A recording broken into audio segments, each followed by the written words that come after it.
गरिएको हो, केका लागि गरिएको हो, किन गरिएको हो भनेर प्रश्न सोध्न सक्नुहुनेछ। यहाँको जिज्ञासा भोलिन्टियर भाइ बहिनीहरूले पक्कै पनि तपाईहरुलाई प्रश्न बनाउनु हुनेछ।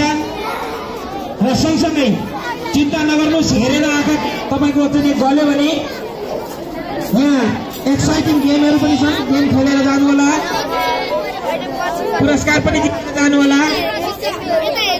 र यो प्रदर्शनीमा कुनै पनि फ्याक्ट्री इन्डस्ट्रिजबाट उत्पादन गरेका वस्तुहरू राखी कन्सेप्टलाई हामीले यहाँ अवलम्बन गरेका छौं। त्यसैले त Kasis is activity based learning centre. हामी प्रत्येक कक्षामा विद्यार्थीहरूलाई क्रियाकलापबाट सिकाइ गराउँछौं। यो अहिलेको आधुनिक विश्वमा प्रचलित विधि हो।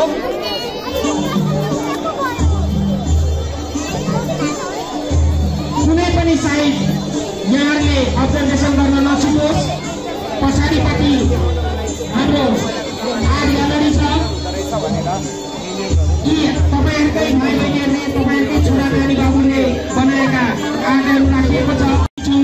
सल्लाह सुझाव दिएर गइदिनका लागि पनि म अनुरोध गर्दछु। यो एक्जिबिसन विभिन्न क्याटेगोरीमा गरिन्छ। यसपटकको यो एक्जिबिसन भनेको पेपर ओरिएन्टेड एक्जिबिसन हो। पेपरसँग रिलेटेड हामीले एक्जिबिसनमा राखेका छौँ, किनभने विद्यालयमा कलम र कपी चल्छ। ज्ञानलाई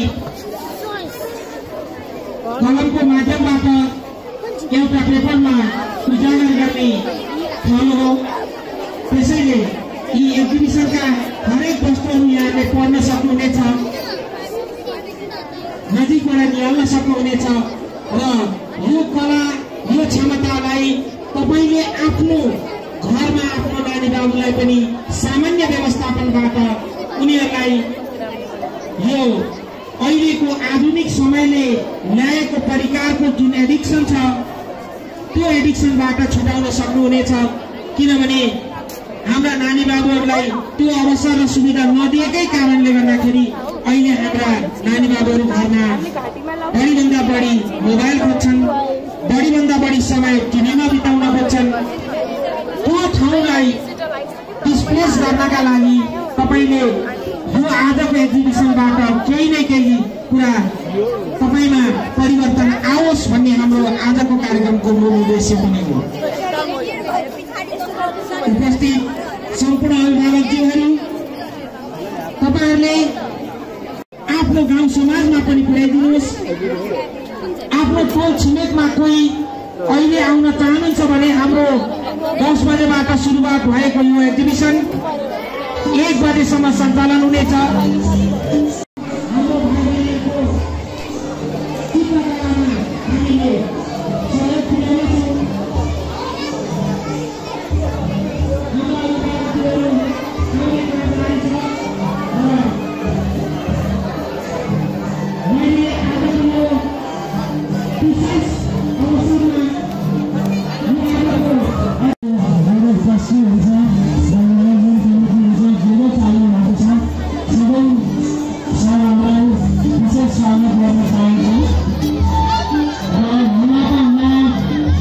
Exhibition